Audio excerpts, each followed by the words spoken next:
Merhaba arkadaşlar, kanalıma hoş geldiniz. Bugün sizlerle tartışma yaratacak bir çalışma paylaşacağım. Uzun süredir Santos Bonacci'nin çalışmalarından bir derleme yapmayı düşünüyordum. Tek bir derleme ile onun anlattığı şeyleri aktaramayacağımı anladım. Şöyle söyleyeyim, bu video Santos Bonacci'nin savunduğu konulara sadece bir giriş videosu olsun. İlerleyen zamanlarda başka çalışmalarını da yayınlamaya çalışacağım. Bu video öncelikle Santos Bonacci ve Eddie Bravo'nun bir radyo programından kesitler içerecek. Orijinal video 2 saatin üzerinde ama hepsini çevirmeye vaktim olmadı.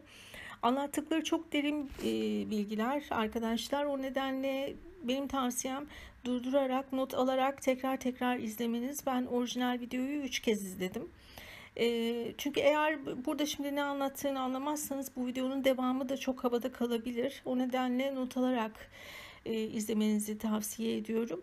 Şimdilik bir Santos'la bir giriş yapalım. Bakalım ondan sonra video nereye doğru gidecek. Everything is atomic.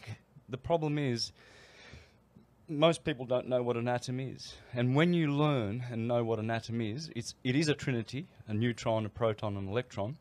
You will find that trinity transfers into every other field of human knowledge. In religion, it's called the Father, the Son, and the Holy Spirit. Oh my God. In science, it's dielectricity, magnetism, and electricity, the three field modalities of the universe. Everything is magnetic. In fact, God is magnetism.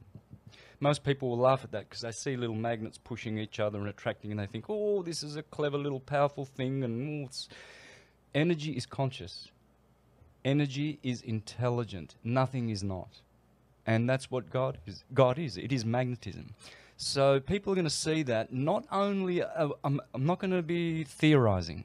It's not theories. It's not my theories. I'm not smart enough to make theories. It's just proof. And extensive, exhaustive, comprehensive proof, simple, that nature is simple. And we come from the field, the cosmos, the field, and the field is what most people call God, right? And the field is dielectric black light, which has its opposite and equal co-eternal white light, the yin and yang, which is magnetism. So there in the yin and yang is the secret. Basically, I'll be starting with that, the simple things of light and sound and magnetism to explain it. In our cosmos, there are 7 planets which make all these frequencies happen to coagulate and coalesce and make tables, what's solid, liquid, gas, and plasma. The 7 planets, Moon, Mercury, Venus, Sun, Mars, Jupiter, and Saturn, those 7, which are aligned with your 7 chakras, and that's how you have a body, a subtle body, because you have 7 chakras. They are discs. Chakra means disc in Sanskrit, of energy, of light. So you have 7 in you. The color of the rainbow is in you. The bottom one's red, the top one's blue. Red shift, blue shift. Red, blue, Democrat, Republican, red, blue. Red pill, blue pill. Roses, red, violets are blue. Red siren, blue siren. Red tap, blue tap. Because those colors, so your torso is a torus field. You have an aura going around you. It goes in your perineum, in your fontanelle, and out your perineum at the red shift. In here, blue shift. Violet, indigo, blue chakra. So your torso knows about red shift, blue shift. How do we know that those colors are real? Like, is there like some kind of infrared goggles we could look? Wouldn't that be cool if we could put on some goggles and see all the chakras? Wouldn't that be amazing? Yes. How do we know that? What's the proof that they're? You always, I mean, I go to yoga. I see, you know, when I go to the bathroom, they got a chakra chart, big ass one. I'm taking the league. I'm always looking at that. I'm like trying to remember that shit. Yellow, green, red. Like, how do we know that's real? Because of the frequency. And they tell you the red chakra has 4 petals in Hindu. They say 4 petals. The orange one above has 6. The yellow one has 10. The green heart chakra has 12. This one has 16. The third eye has 96. Top one, indigo, a violet, has 1,000. When you add all the 6 bottom ones, you come to 144. Thank you, Bible, Revelation 14. when you multiply with the 1,000-petaled lotus on the top, the crown, Kronos chakra, then you get 144,000, the magical number. It's in you. It's in your chakras. So why has the bottom one got 4 petals, and which is red, and why has the blue chakra got 16 petals? Because they're telling you it has a higher frequency. And if you get a blue laser as opposed to a red laser, which one is going to burn you more? Which one's more powerful, red or blue?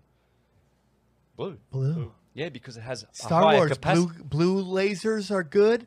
Red is bad. Yeah. There was a speed metal band in the 80s called Agent Steel. And they had a song that went 144 with the opening of the door. 144. I never knew what the fuck that meant, but now I do. Right, and in the Bible, in Revelation 14, it says, and the holy ones, the 144,000, stand upon Mount Zion with the Lamb of God, and they sing a new song. It's the same thing, Eddie. That's the same thing. They're telling you how you can raise your consciousness from survival, sexuality, and power to heart living, speaking the truth, and the head, heaven.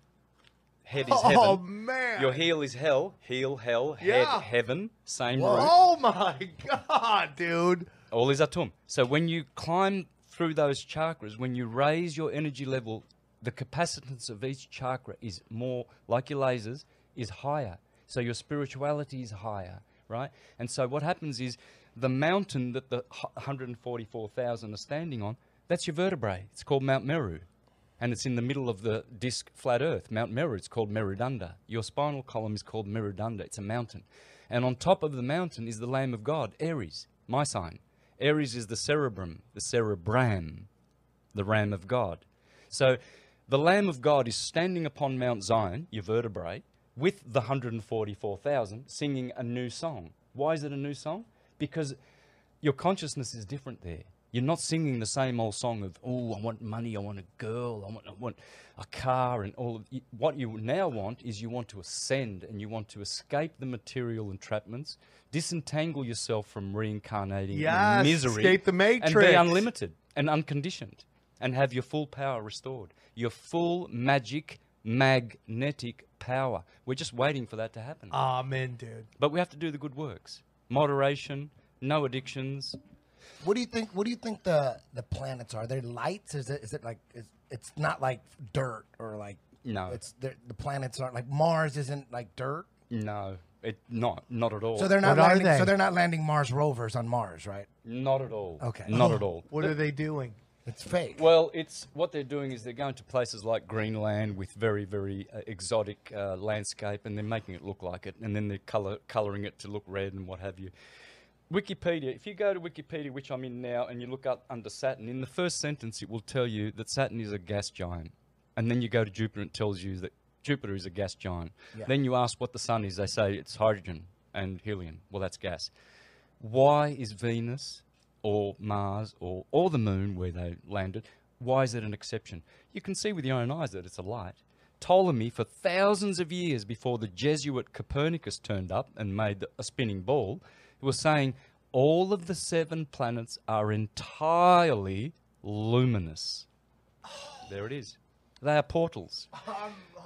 They are holes in the sky. The great Italian genius Pierluigi Gina, who was a colleague of Marconi, the inventor of the radio, thank you very much, these two geniuses, he studied the sun and energy, and he's a stationary earther. He's insisted, up until the day he died, 2004, you see him on YouTube, little Italian man saying, "La terra è ferma." He says, me and Marconi discovered that the earth is stationary. It doesn't move. And then he takes you into his laboratory and shows you with strobe lights how you can prove quite easily that the earth does not move. Oh, here we go. Well, We're in it. he said the stars are holes in the sky. So that got me thinking. The Greeks said that the stars are like nailed onto the firmament. The Babylonians says that the stars are glued onto like an aerogel sort of floating in space chandelier type thing where all the stars and the 7 planets are going around on the ecliptic. And they said that's like a chandelier and they're pinned to it. They're holes in the sky. Check out a guy called Eric Dollard on YouTube. He's a great scientist. I think he was here in California till the government destroyed his 20th laboratory, and he is one of the best magnetricians. If you want to know about magnetism, Ken Wheeler, Eric Dollard, he talks about the sun. He says the sun's cold, the only arcing, it's empty, it's a black. When you see sunspots in the sun, which I can see just by sun gazing, I see sunspots, black holes, it's because the sun is empty. It's a portal. The moon is empty. You can see on the new moon, you can see a ring, and there's black, and you can see it's a hole. Clearly, it's a hole. You go through it. Oh, you're telling me there's no moon there? There is. There is. It's not it's not a solid object. Is that what? Is that? I mean, not solid as we know solid. It's a more attenuated transcendental material. Atoms can act differently when they're in a different dimension. It's transitive. What is NASA trying to do with all their space science? They're trying to make a godless world of Oh my God! everyone is insignificant except for the rich people who've got all the money. They're significant because they're on the glossy magazines. You're not. And the sun's, and we're hurtling through space, and we don't know when it's all going to blow up, and blah blah blah. And there's there's an asteroid coming. We need an asteroid tax, right? Yeah, exactly. Give us some money, we'll stop it. We've got the technology. Yeah. Right? So they're saying there's aliens. So if there's other aliens, we're insignificant. Are there aliens? Well, it depends what you call alien. In Bhagavad Gita, they tell you that the demonic entities that have been under the earth, there are 7 more planets that are discs. What? Yeah. So dimensions. In the fifth 7 flat worlds.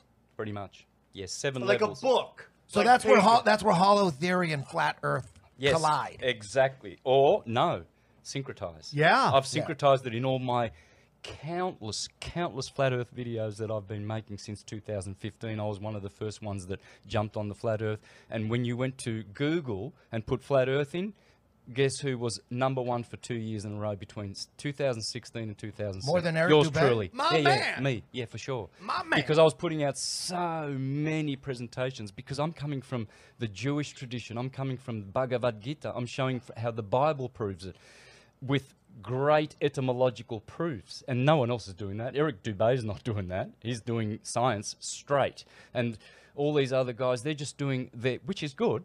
No judgment, right. but I'm the only all one good. who can show you from astrology, from the Bible, and from the East, and from all traditions, how they all syncretize and concur that the Earth is a stationary horizontal plane. I love. You have to do it like that. If you don't do it like that, you can't do it properly. You can't just have one angle. You can't just say, oh, all the scientific experiments that have been conducted prove George Airy, James Bradley, Sunyak, Michelson Morley, they all prove that the Earth is stationary, and that's your one angle.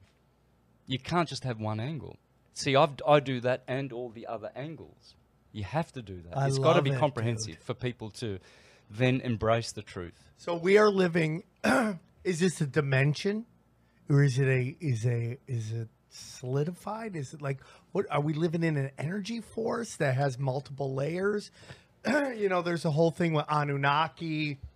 Your thoughts on Anunnaki? Well, you know the Kabbalistic tree, right? I There it is there, the 10 Sephiroth, your 10 fingers. There's Kether.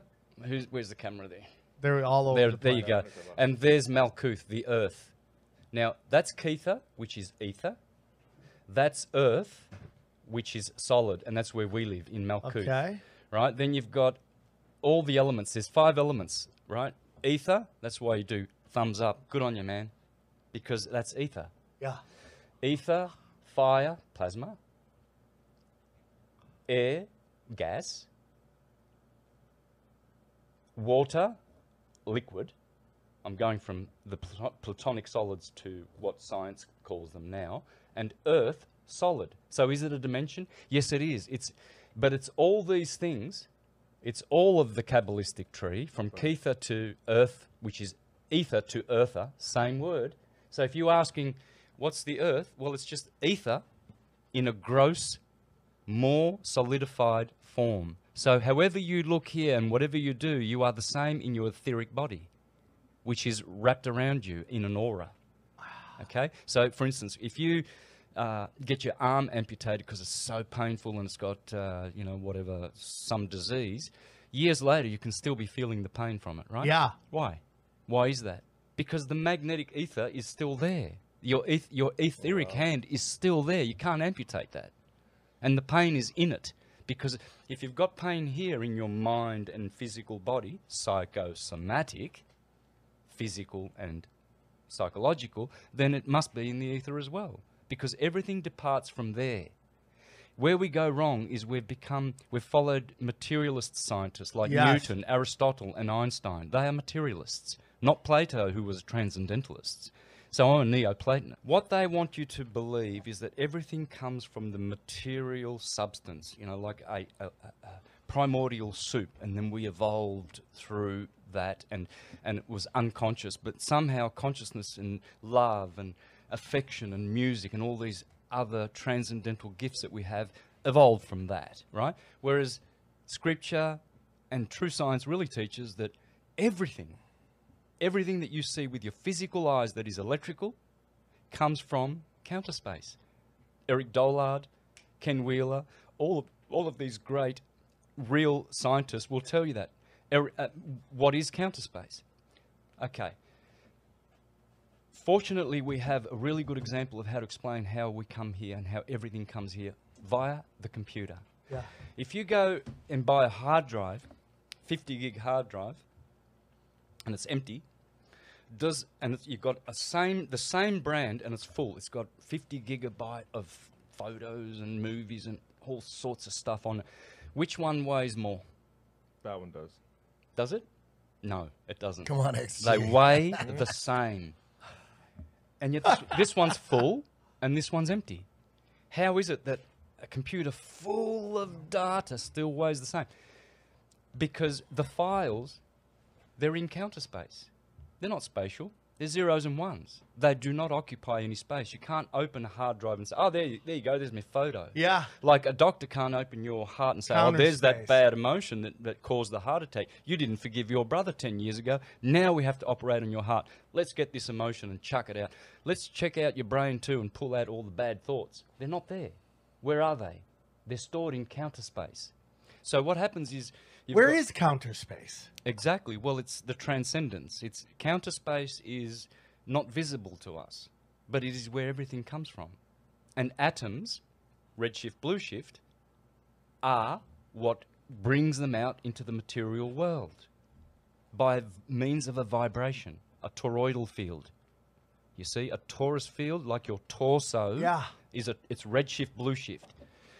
You see, there is a red and blue yin and yang, which is always a subset to the black and white yin and yang.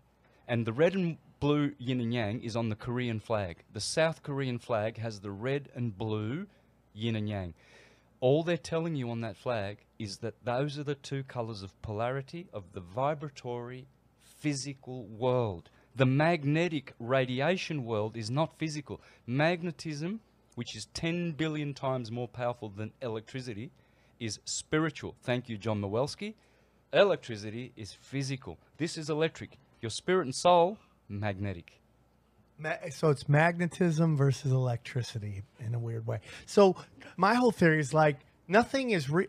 I don't know if it's real, but it's all vibrations, right? Like this is of there's a program or something, 0, 1s, and 2 that tells me my program or my energy that when I touch this is what I feel. Mm-hmm. It's not necessarily real, or is it real? I don't know, but this is just vibrations. It is real, but it's temporal. It gives you the illusion of permanence. This table won't be here in a couple hundred years. The atoms will just disperse, decay, and transmute into something else. So it is real, but temporary. That's why it's an illusion. So magnetism is the motion of white light, which makes all of this theatre.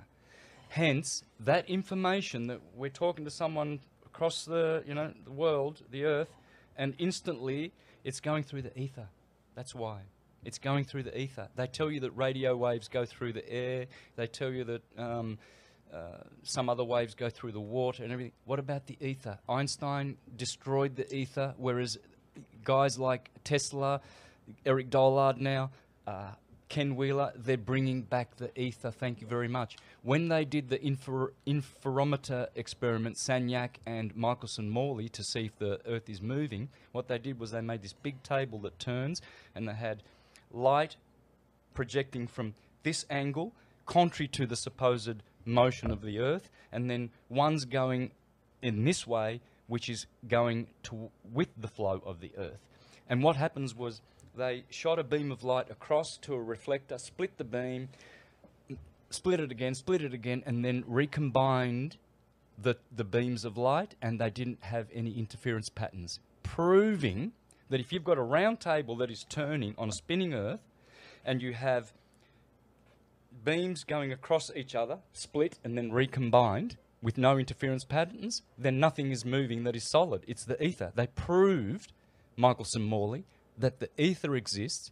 Thank you, Pierluigi Gino, as well, the Italian genius, who said, the sun is rotating above our heads in the ether. And Marconi, they all knew this. Are they part of the filament? I mean, like, are they inside it, or are they just part of it? Inside.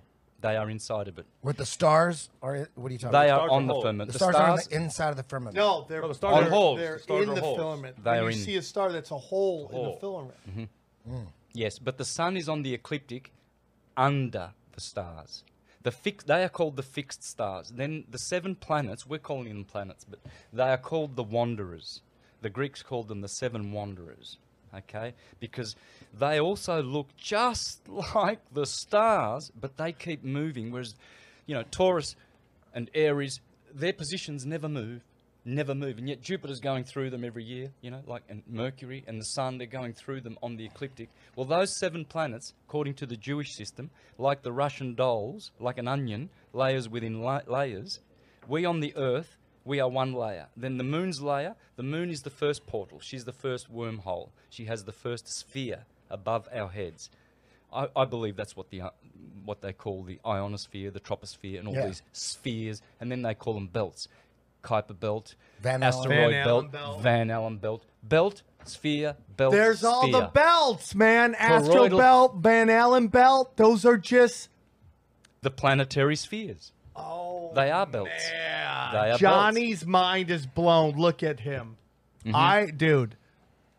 I knew that. That's what those. So, belts do you think Nikola Tesla figured out, or did he know that we were on some flat, motionless plane? Oh, absolutely, absolutely. How do we know that he figured that out? There was a quote from him that said that we're living in a realm. Yeah, that is I it is a heard realm. I'm not sure. Realm whether it's is in a dimension, now, realm. How come there?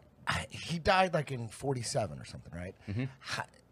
How come there isn't any video of him giving speeches or talking or interviews? Exactly. Why? They wiped them? I don't know.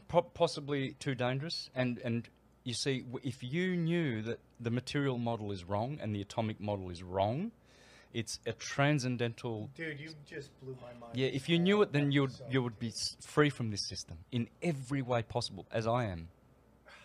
You would be totally free from all of their mind control programs. Because you would know that you come from the transcendence. You'll work it out if you meditate on your computer, how everything comes from what is not seen. The Bible says that. It says, we know that everything that is seen comes from what is not seen. It's reverse. Do you think there's some kind of like the creator, the person or thing or entity that made this System, sun, whatever and it is. all the stuff that you're talking about had to be created, right? By Absolutely. and so who is that guy? the creator. Book of Enoch. What do you know about that? Well, again, that's Moses. Enoch is Hermes, is Mercury, the planet, is Buddha, is Nebo, Nebuchadnezzar. All of those words, that's Mercury. Hermes, the book of Hermes. See, Moses has 2 tablets. The book of Enoch is 2 tablets. Hermes has his 2 green tablets. It's all that. It's all the same thing. It's the messenger of God. It's the word of God, the intelligence communication from source to human beings when you meditate. When you meditate, you go into the magnetic field where you are one and still, and all of that information comes to you. That's how the gurus got it. The secret is meditation. So what do you think? Stillness. What do you think? I'm in, So dude.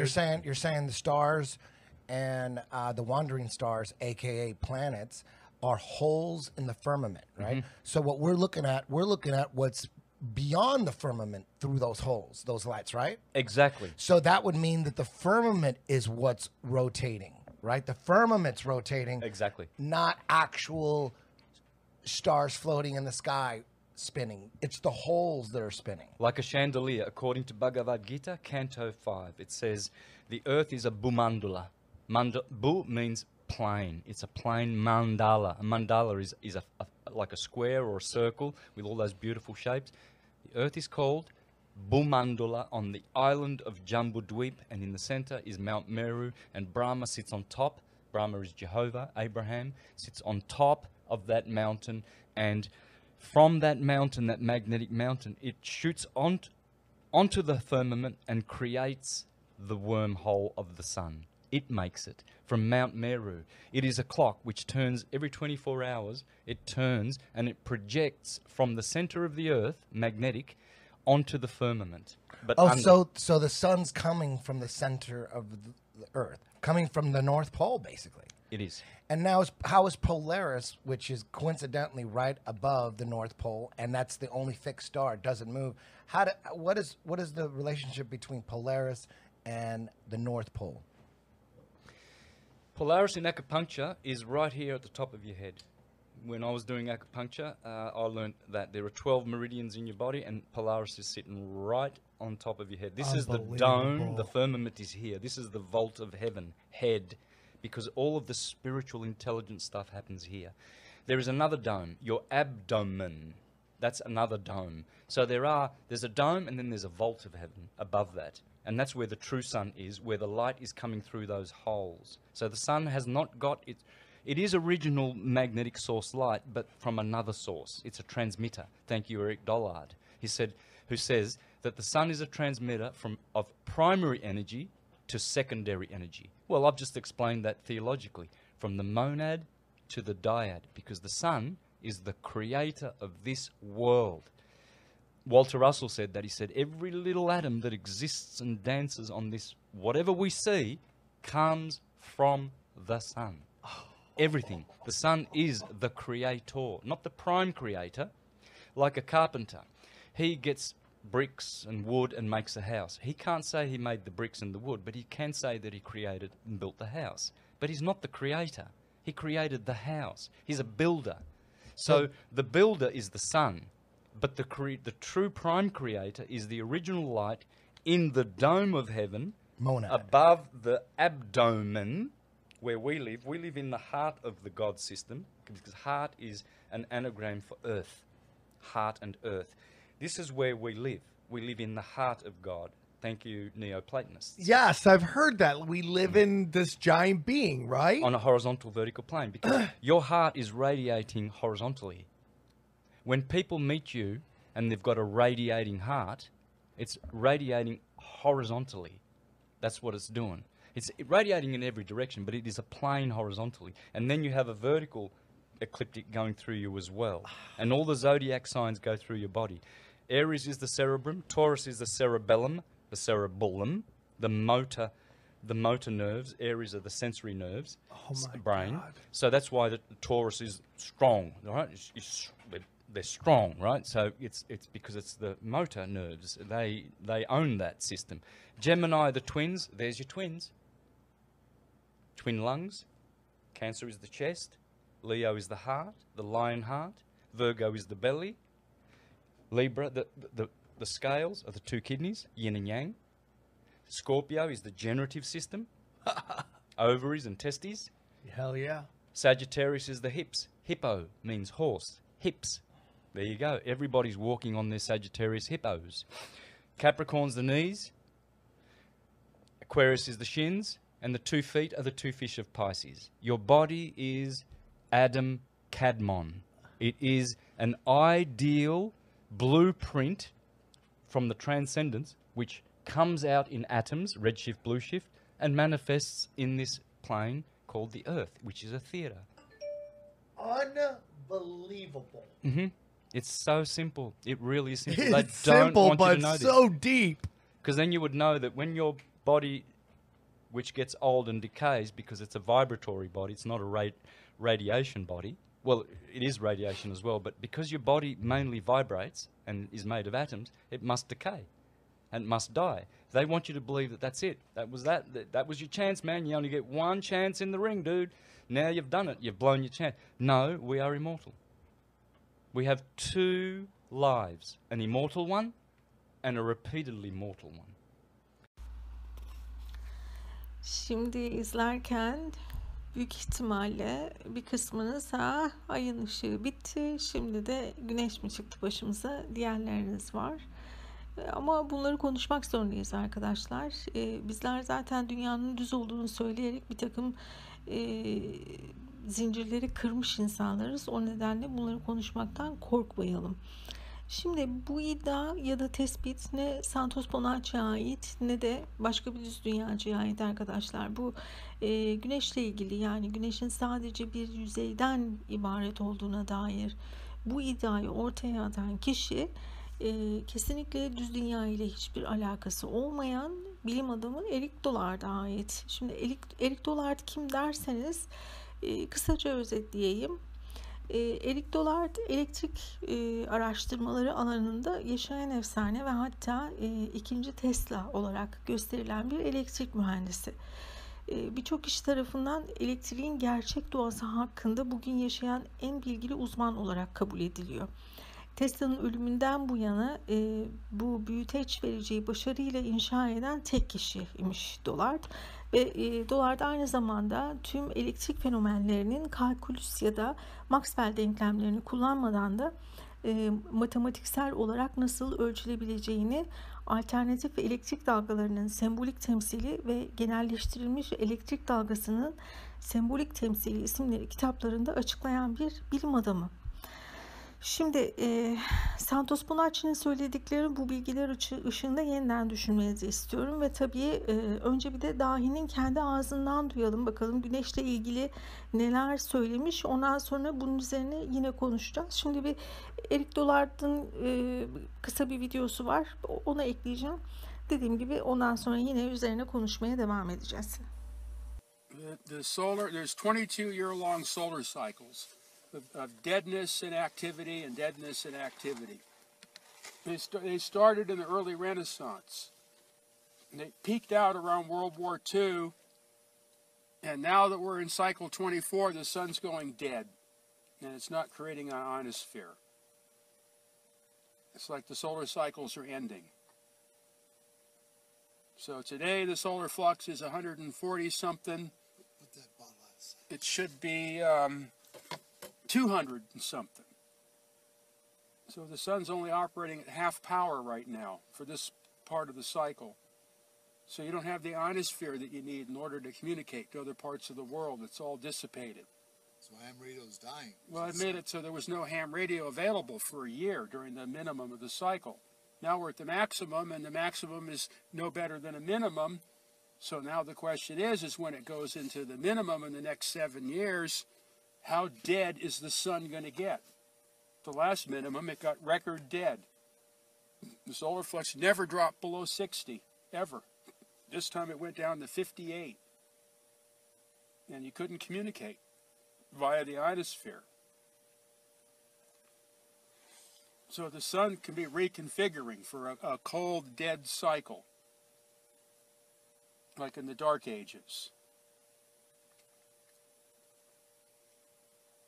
There's a popular book written on the subject called Jupiter Effect. It's actually fairly accurate. The Jupiter effect. Yeah, it was about the total planetary alignment in 1980. And the solar flares that it was predicted to create, according to the RCA theory. And the solar flares happened just like they were predicted. It controls all the frequencies. So if you don't know what the sun's doing, you don't know what frequencies to use. That's why RCA started radio astrology. You have to know what the sun's doing, and the planets tell you what the sun's doing. So RCA gave me the equipment, Sonoma State provided me with the place to do it, and the Cosmos provided me with the total planetary alignment. So I was the guy with the equipment and everything right there as the thing happened. I studied the whole event over the couple of years that the whole solar cycle built into this alignment. There's no inside structure. Is it hollow? Yeah, there's only a surface. There's nothing inside. Is the sun actually, do you believe, combusting in on It's itself? not burning anything. There's no fusion in the sun. That's well understood. Proven. Yeah, well, there's not a way to prove that there is any. It's only in the flares that you get fusion. That's why all the X-rays. The flares, the arcs, and the X-rays, and the microwaves, and whatever result of fusion in the arcs. There's no fusion in the sun. They don't know how the sun works. Why do you, what's special, how does the sun make light? It's a transformer. Transforms from some other dimension. It's not burning anything. It doesn't have to. It's a converter. Of what? I don't know. Nobody knows. But that's what it does. That's the only thing it can do, because that's how everything works. It's transforming from another dimension. Yeah, you could say it's taking energy from another dimension, counter space. Evet, ne düşünüyorsunuz arkadaşlar? Çok sıra dışı değil mi? Bugün normalde NASA'nın ya da işte diğer önde gelen, şöyle söyleyeyim, ana akım bilimin bize güneşle ilgili söylediklerinin tamamen dışında bir şeyler söylüyor bu adam. Mümkün olabilir mi? Bence mümkün. Çünkü bir defa ben NASA'ya güvenmiyorum. Ondan sonra başkaları için geçerli olmayabilir ama ben ortaya atılan bir iddianın eğer herhangi bir kutsal yazıda bir karşılığı varsa ben ciddiye alıyorum. Siz almayabilirsiniz. Almayanlara da saygı duyuyorum. Ama benim için kutsal yazılar da önemli. Kutsal yazılara kayıtsız kalmayan birinden daha bahsedeceğim ilerleyen dakikalarda. O yüzden şimdi artı bununla ilgili söyleyeceğim başka şeyler de olacak ama şimdi buraya bir detay eklemem gerekiyor. Şimdi Erik Dolar Düz Dünya tarafında bir adam değil. Yani bunu, hatta bu soruyu soruyorlar Düz Dünya ile ilgili ne düşünüyorsunuz diye. Bunu söylemek istiyorum. Yani yarın öbür gün kalkıp da başkaları söylemeden ben söylemiş olayım. Çünkü haberimiz var yani arkadaşlar. Hakkında konuştuğum adamları araştırıp öyle videolarıma konu ediyorum.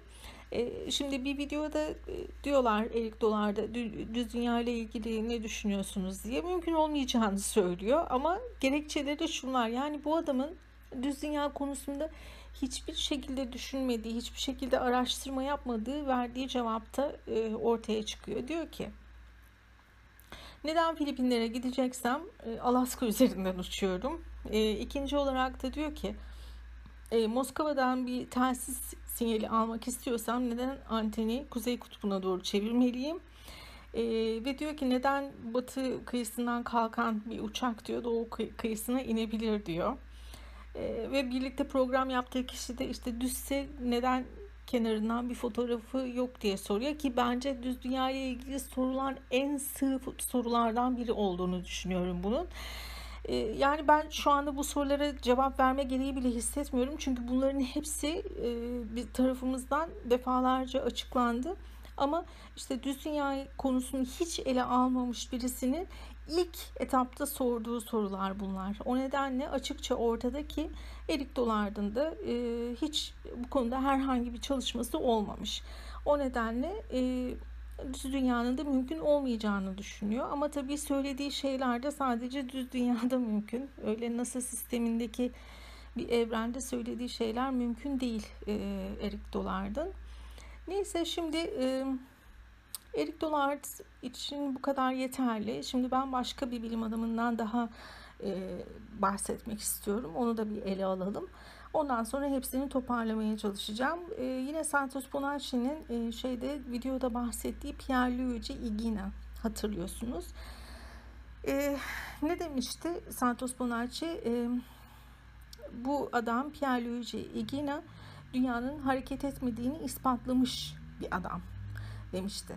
Hem de telsizin mucidi olan Marconi ile birlikte ispatlamış bir adam. Onunla yapılmış bir röportaj var. Santos Bonacci katıldığı başka bir programda Pierluigi'nin konuşmalarını İtalyancadan çeviriyor. Ben bu çevirinin kontrolünü eşime yaptırdım. Benim eşim de Santos gibi İtalyan. Eşim de Santos'un tercümesini onayladı.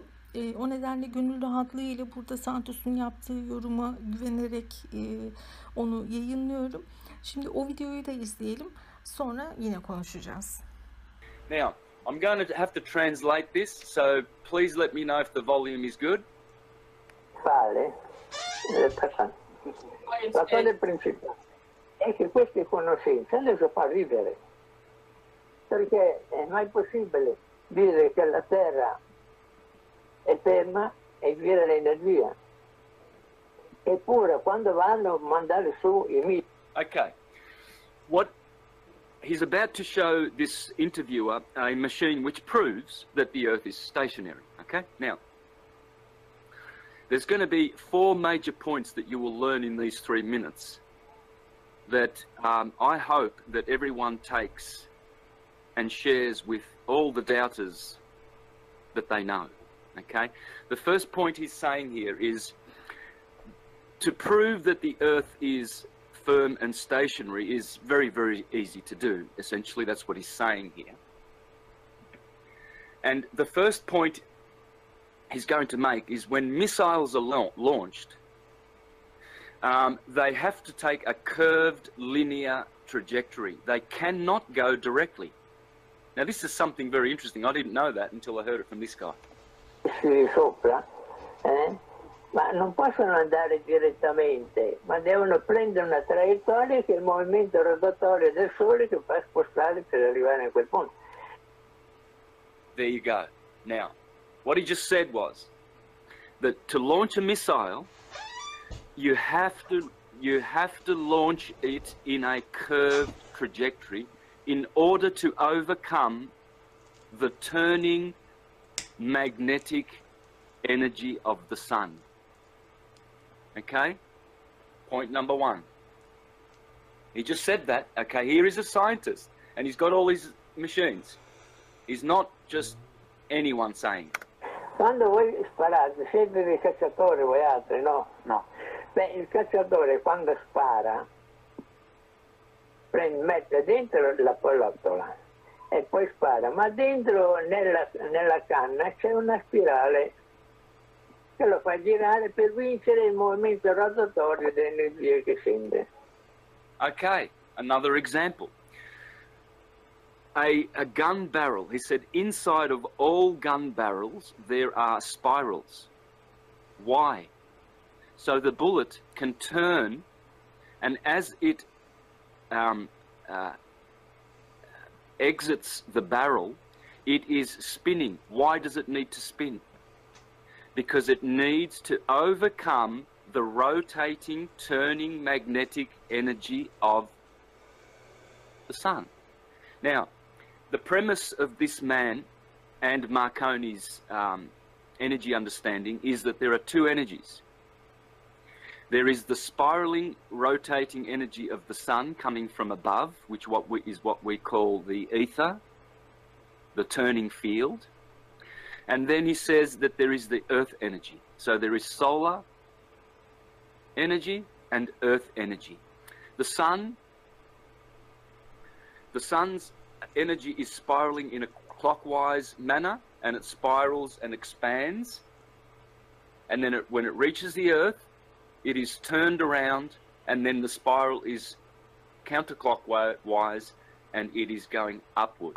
And he says, this is what he and Marconi discovered. There is only these 2 energies. So what we've learnt so far is very interesting, because he is acknowledging that the solar energy is turning, it is rotating. And in order for bullets and missiles to overcome that, they have to take a curved trajectory, or the bullet must be spinning to overcome this magnetic field. And this is probably what people are referring to as the Coriolis effect. I'll get into that if we have to. Invece l'uomo crede che la Terra è... Ma Picchi ha fatto un apparecchio talmente sensibile... Questo, scusi? Zecchicchi, professor Zecchicchi. Lo conoscete, no? È quello che studia là, che fa dei grandi studi. Contemporaneo? Laggiù in Bassa Italia. Zecchicchi. Solo io non lo conosco. Ad ogni modo, ha fatto un apparecchio talmente sensibile che la Terra, appena che si muove un decimo di millimetro, si riscontra. Allora la Terra è ferma o si muove? Oh, this is beautiful. Now, he's referring to a guy called Jekiki, who comes from southern Italy. And he made a machine, he said, that can detect the movement of the Earth 1/10 of a millimeter. Now, his argument is, how is it possible that the Earth is moving? This scientist in southern Italy has made a machine that can detect 1/10 of a millimeter of movement of the Earth. Now he asks the interviewer, you tell me now, is the Earth moving or is it still? Secondo questi apparecchi? Questo apparecchio può vedere che la Terra è ferma. Did you hear that? La Terra è ferma. He said, according to this machine, the Earth is still. La Terra è ferma. That's terra firma. Okay, so he's saying it's firm, it's fixed, it does not move. Now here is the machine which proves it. Let me show you the machine, then I will explain how it works. Ecco, voi vedete, qui c'è energia solare e energia terrestre. Se lo vedete questo che è fermo? Sì. Noi vediamo quello là che si muove. Perché l'energia... Okay, so what he's showing is that everything in his room is still, is it not? Well, the interviewer says, yes, it is. And he's got, where you saw that strobe light, he has a strobe light lighting up two fields. The Earth field, the Earth energy, or spiral, and the solar spiral. And then he points up to this machine up here, and he's showing how it's showing the illusion of movement. Let's watch that. solare che fa girare il movimento della Terra. Cioè lei dice l'ombra praticamente. È l'ombra, noi vediamo l'ombra, perché questo è fermo, è per quello che fra 15 e 20... So what he's showing clearly all the machinery is still, and yet it appears to move. And what he's explaining is that the strobe light is catching that effect because the solar energy is rotating. Now these are the words of a genius, guys. I'm only the translator here, okay? 20 anni cominceranno a credere perché sono convinti che la Terra è ferma. See, and he says in 20 years mankind will understand this because mankind is still observing effects and not causes, and their senses are being fooled by effects. Ma ad esempio, quando tipo adesso i russi e gli americani, qua tutto il mondo ha i satelliti, no? E proprio il satellite, da satellite diciamo ha un obiettivo. È uguale, solo che invece di credere che la Terra gira l'energia solare. Ah, è l'energia che gira. È solare che gira. E lei in base a quale conoscenze? Guglielmo Marconi ha messo una antenna in alto. Okay, did you hear him mention Guglielmo Marconi? Now, the interviewer is saying, well, how do you know that, that the Earth is firm? How do you know? He says, my friend Guglielmo Marconi. He said he made an antenna, and the top part of the antenna extended into the heavens to draw in solar energy. The bottom part of the antenna was projected into the ground to capture the Earth's energy. Okay, let me just continue. Basso trovate il ritmo Sole-Terra. L'energia solare scende a spirali con le indicazioni di strondo. Right, now he's explaining that that what they discovered, Marconi discovered, he discovered Earth and solar energy. He discovered these two forms of energy. And when he put his testing equipment to it, he discovered that one of the fields is not rotating. The Earth's spiral does not rotate. It spirals, but there's no rotation, whereas the ether is rotating as it's spiraling. Now, what he's explaining now is that the solar energy comes from the sun in a spiral, and it's right-handed. entra nella terra, riesce nuovamente nella terra a senso contrario. It enters into the earth and re-exits the earth in a counterclockwise spiral. Perché è rovesciato. And that's it. Evet, Santos'un ilk videoda bahsettiği yıldızların gök kubbe üzerine çivilenmiş delikler olduğunu söyleyen bilim adamı buydu arkadaşlar. Pierre Luigi'ydi. Ve gördüğünüz gibi dünyanın hareketsizliği konusunda da son derece iddialı bir adam. Dünyanın hareketsizliği daha önce Sanyak Eyre, Michelson Morley, Michelson Gale gibi bilim adamları tarafından defalarca deneylerle ispatlandı ama bu deneyler bilim tarihine başarısızlık olarak geçti. Bu deneylerin ortak özelliği hepsinin 5. element eterle ilişkili olmasıydı ve sonuçta Einstein eter yoktur diye ortaya çıktı ve işte Kopernik'in ispatlanmamış modelinin hayatını kurtardı. Mesela bu eterle ilgili çalışmalarıyla ünlenmiş bir başka isim de Dayton Miller'dır. Hani ünlenmiş dediğime bakmayın, birçoğunuzun bu adamın ismini duymadığına eminim. Çünkü Dayton Miller 1900'lü yıllarda ünlüydü ama tabii ki de ana akım bilim bu isimleri öne çıkarmadığı için Dayton Miller'dan da çok fazla haberimiz yok. Oysa ki eterle ilgili çok sağlam çalışmalar yapmış zamanında. Edward Morley ile çalışmaları olmuş. Aynı zamanda Dayton Miller fonodik adı verilen bir alet icat etmiş ve ses dalgalarını fotoğrafik görsele çevirip ses dalgalarının analizini sağlayan bir şey yapmış, bir alet yapmış adam.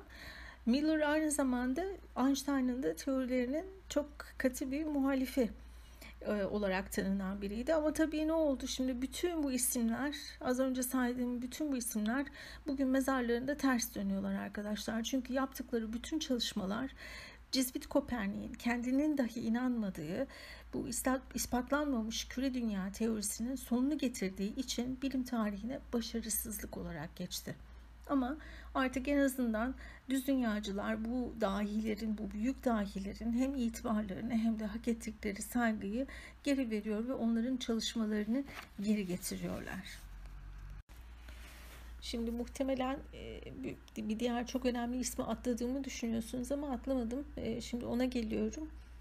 Nikola Tesla'dan bahsediyorum arkadaşlar. Şimdi onunla ilgili anlatacaklarım esasında bu videoda anlatmak istediğim esas noktanın önemli bir kısmını oluşturuyor. Farkındaysanız Santos bu videonun başında dedi ki bir takım şeyleri sadece bilimle anlatamazsınız. Her açıdan ele alıp kapsamlı bir değerlendirme yapmalısınız. Yıllardır aynı şeyi düşünürüm. Özellikle de çağı ele geçirmiş sahte bilimin argümanları ile düz dünya ispatlamaya kalkışırsanız etrafınızda olan biten fenomenleri algılayamayacağınızı düşünüyorum.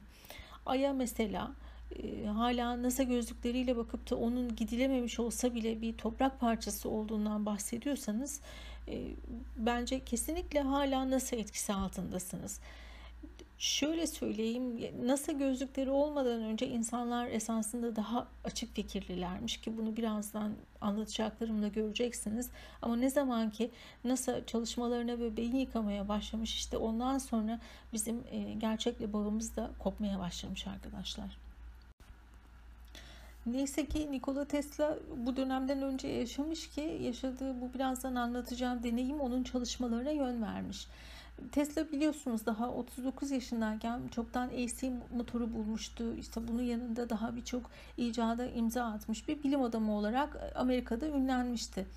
Bir gün Hollywood yıldızı Sarah Bernhardt Tesla'yı bir partiye davet etmiş ve Tesla o partide hayatına yön veren adamla tanışmış. Şimdi Tesla'nın hayatına kim yön vermiş olabilir? Hangi bilim adamı, hangi araştırmacı falan diyebilirsiniz ama cevap hiçbiri arkadaşlar. Tesla'nın o gece hayatını değiştiren isim Swami Vivekananda, bir Hintli rahip.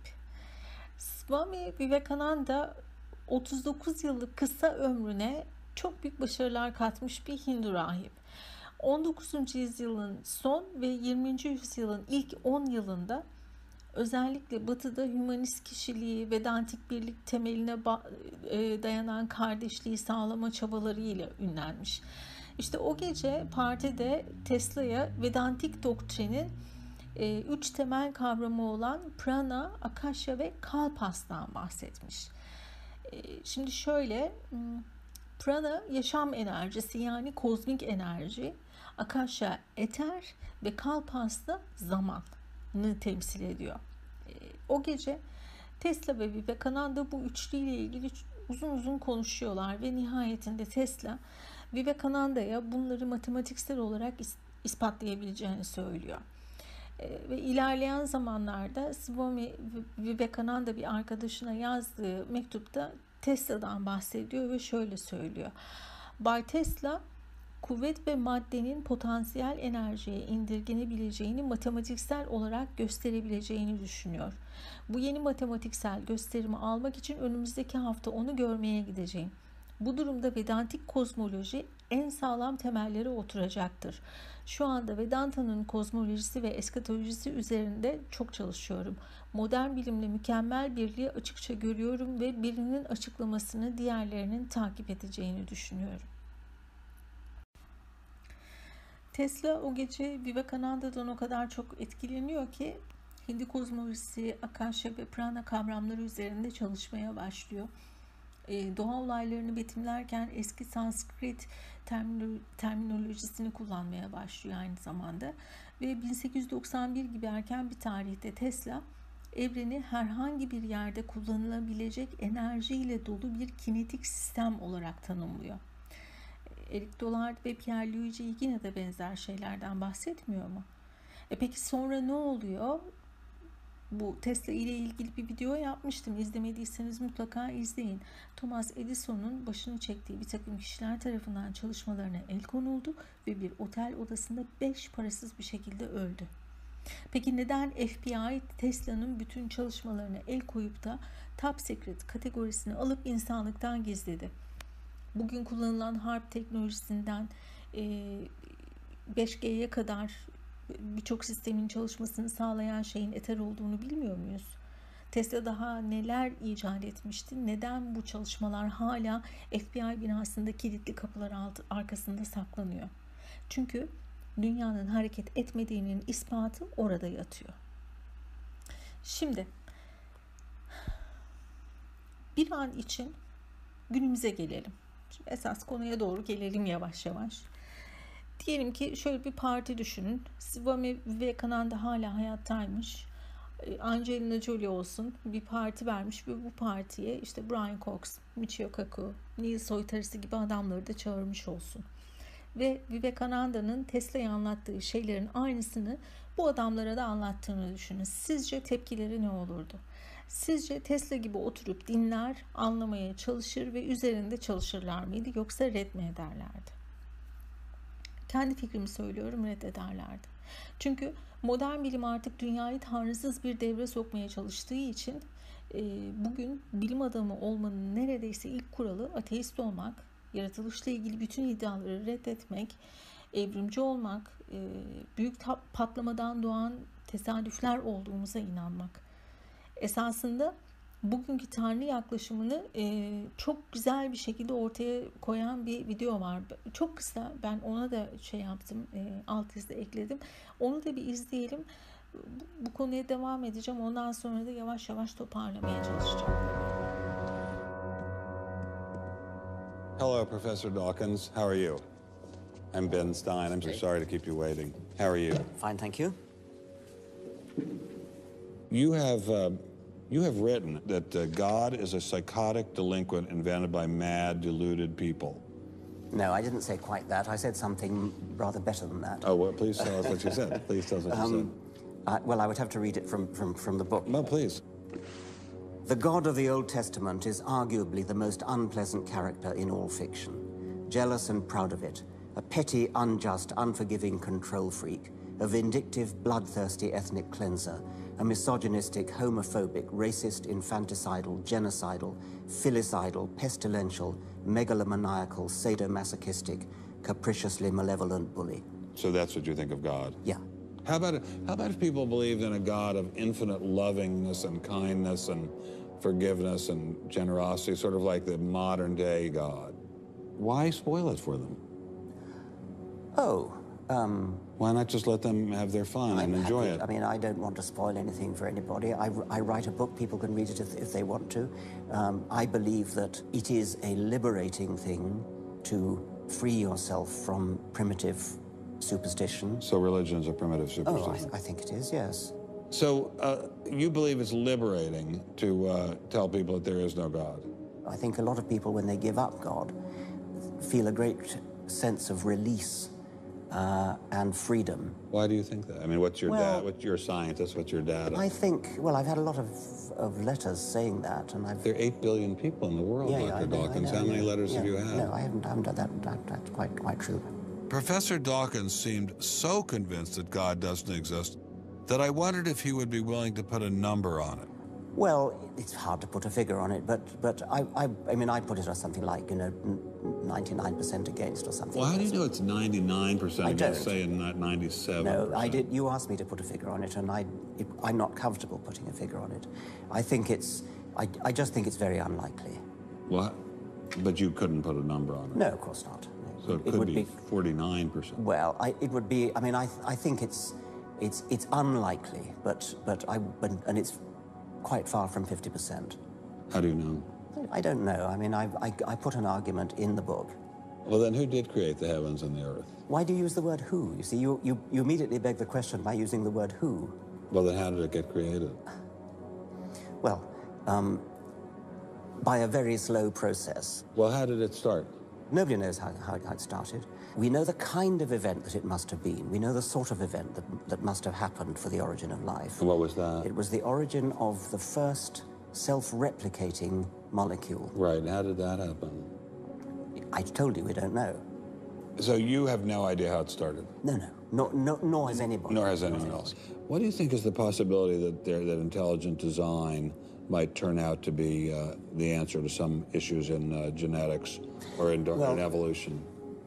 It could come about in the following way. It could be that at some earlier time, somewhere in the universe, a civilization evolved by probably some kind of Darwinian means to a very, very high level of technology and designed a form of life that they seeded onto, perhaps this planet. Now, that is a possibility and an intriguing possibility. And I suppose it's possible that you might find evidence for that if you look at the details of biochemistry, molecular biology. You might find a signature of some sort of designer. Wait a second. Richard Dawkins thought intelligent design might be a legitimate pursuit? And that designer could well be a higher intelligence from elsewhere in the universe. Well, but that higher intelligence would itself have had to have come about by some explicable or ultimately explicable process. It couldn't have just jumped into existence spontaneously. That's the point. So Professor Dawkins was not against intelligent design, just certain types of designers, such as God. So the Hebrew God, the God of the Old Testament, he doesn't exist in your view? Certainly. I mean, that would be a very unpleasant prospect. And the Holy Trinity of the New Testament, nothing like that. Do you believe in any of the Hindu gods? Like Vishnu? How can you ask such a question? You don't, right? How could I? I mean, why would I, given that I don't believe in any others? You don't believe in the Muslim God? No. I mean, why do you even need to ask? Well, I just wanted to be sure. So you don't believe in any God anywhere? Any God anywhere would be completely incompatible with anything that I've said. I assume. Yeah. I just wanted to make sure you don't believe in any God anywhere. No. What if after you died you ran into God? He said, "What have you been doing, Richard? I mean, what have you been doing? I've been trying to be nice to you. Yeah. I gave you a multi-million-dollar paycheck over and over again with your book, and look what you did." Bertrand Russell had that point put to him, and he said something like, "Sir, why did you take such pains to hide yourself?"